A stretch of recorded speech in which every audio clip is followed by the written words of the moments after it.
Ay nako, yan na naman tayo. Nagloloko na naman ang aking car. Yan na yung sasakyan ko. Paayos ko yung yung bintana ayaw magsarado.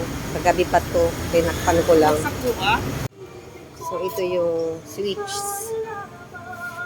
ng motor ng switch ng bintana. So, ayan. Ay, grabe. Daming sira ng ating car. Naghahanap na ng kapalit. Lagi na lang. Pero, for 9 years, ngayon lang siya papapalitan ng Matagal na nga daw sabi nung gumagawa kasi 9 years ng car ko. Ngayon, first time pa lang nasira ang window. Kaya matibay pa rin siya. Puro pa to, mga first time. For 9 years. Ito fundido kong ilaw. Low? H4 po yan, ang tawag dyan. Tapos ito papalit natin. Ayan. Para ibinablog ko kasi para may Ayan, kapalit. For first time pa rin din tong kapalitan ng ilaw. Matibay na ba yung ganun? For 9 years na sasakyan? 9 years from not bad na yan. Not bad na? Oo, talaga. Kasi lahat yan, puro first time lang. Ito naman yung... Oo. Ayan. Kaya pala malap. Kaya ang brand. So, same color, Ayan. same watch.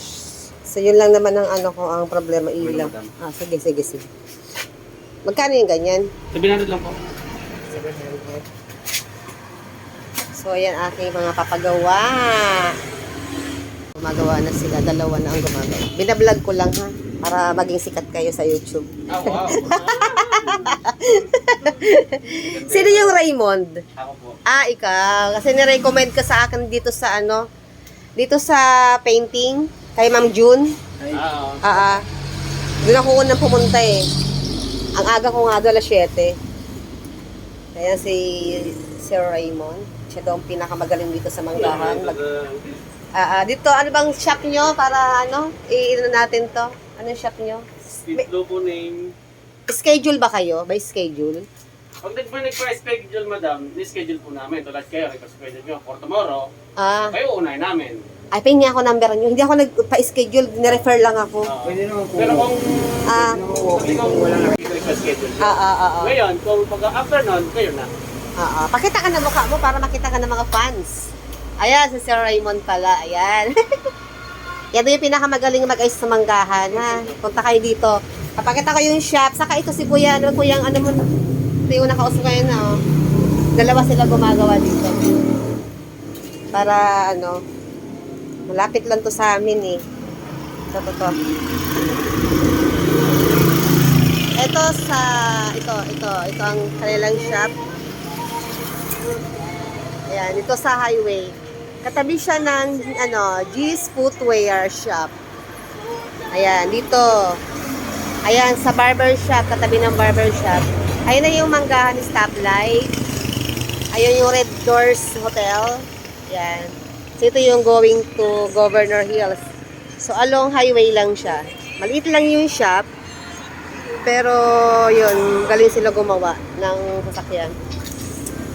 So, nagpagawa na rin ako ng... Ang pinagawa ko dito, yung window ko ayaw umangat. Nasira na.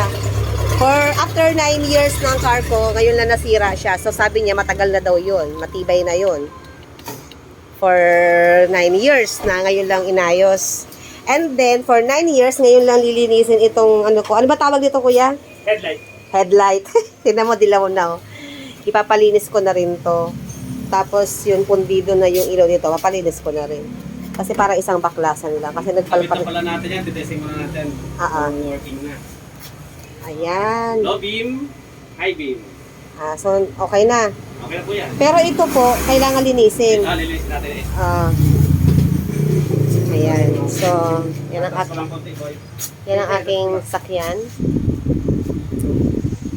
Sana maayos na. Para okay na. Nakabili ko 1,000 na pila. Ayan. Nilinis yung headlight ko. Nakabili ko lang 1,000 na pila. Meron talaga palang panglinis yan. Tatanggalin natin yung mancha. Akala ko babaklasin pa yan. Hindi na, ganyan lang. Yan, kasi for 9 years ng sakyan ko, parang wala akong maalala nilinis ko yan. Alam mo yung pagbabae ang driver? Siyempre. Drive lang ang drive. Oo. Dito nga, wala rin akong alam dito eh. Pagka may nararamdaman na akong problema, tatakbo ko na siya dun sa ano. Sila yung pinapacheck ko sa mga ganyan. Mechanics naman yan. Oo, wala akong alam sa mga ano dito, katingtingin. Ang alam ko lang mag-drive. Gas and go. Ikaw, yan, go. Kaya pag nasisiraan, ano na ako, karanta. So, yan. Medyo okay na yung kotse ko kasi last month, pinagawa ko yung mga gulong, tapos pinacheck ko yung mga makina, okay naman na siya. Tapos, ngayon naman, mga electrical naman ang gagawin. Next month, paint naman. O, diba, magiging brand new na ulit yung car ko. Ayan, sila kuya dito sila sa ano. Pink? Ay, ano? Paint, oh. Ay, Yung kahapon ko. Dami nagpapagawa dito kay Kuya Raymond, oh. ay, oo. Mapapagawa ang mga sasakyan. Nilinis sila yung ano. Nilinis yung headlight.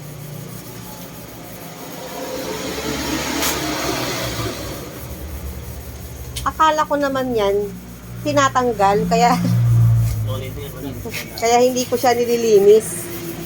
Uy. Matrabaho to. Ha? Matrabaho. Hindi siya basta-basta ano, yung tubig, mayroon kayong gamit. Hindi na nililinis. Outer lang naman yung nakita. Dumi talaga. Dumi lang pala yan. Hindi ko yan pinakikialaman kasi akala ko binabaklas. Akala ko pati loob lilinisin. Sus, Ginoo. May paganyan ka pala yan. Ano? Ang tawag yan, kuya? Binabalutan lang namin yung headlight. Balutan? Oo, binabalutan lang namin para hindi kumalat ang kumay. Hindi kumalat yung lalagay. May lalagay pa pala kayo. Wow. Pampakintab. Wow. So, yan pala. Trabaho din pala, ano? Opo. Pero okay na yung ano ko, yung tintuan. Paano pa? Kasi may nabiyak po sa ano niya eh. Naputol na parts sa ano, May naputol na parts, kaya nasira. Kaya, nilagyan ko muna ng biyak. Okay. Okay. Ang kintab na niya, oh my God. Parang brand new. For 9 years, ngayon lang siya nalinis ng ganyan. Oh my God. Diba? Parang brand new na siya. Mabuti na lang. Ganyan pala siya. Kaya pala ako dilim na kasi bukod sa madilaw na yung headlight, pundido pa yung ilaw. Kaya nangyari, kabababa ng bintana, nasira tuloy kasi pag tuloy magpa-park ako, madilim. So, yun pala yun. Diba? Ay, nako, mga babaeng driver. Talaga pag babae, takbo lang ng takbo. Takbo lang ng takbo. Ayan. Drive and go lang kami mga babae. Wala kaming alam sa ganyan. Malapit na maging brand new ang car ko. Pintura lang lang. Pintura na lang. Ayan na. Ano yan? Kompleto na sa ilaw? Ay, basta kumain mo. Diba? Tapos ang aking problema. So, may controller na dyan. Tapos dito rin. Okay. So, yan. Okay na. Mission accomplished na ako today. So, Headlights. yung headlights, patingin ng headlights. No beam. Hindi na ako, High beam. Ha? Hindi na po lang yan. Hindi na ako mangarag sa gabi. Maliwanag na yan. Maliwanag na. Kaya pala ang dilim eh. And then, kung gusto mo pang mag-upgrade ng ilaw dito, fog lights kasi ang tawag dito. Ah, pwede ba yan? Dyan? Okay. Magkano yung spag light dyan? 4.8 po. Partner? 4.8. Oh, set na po yan. Pati switch, installation. Ah, ayan talaga ang purpose niyan. Naku, malabo ang mata ko sa Wala gabi. po kayo or nasa Tagaytay kayo, pwede nyo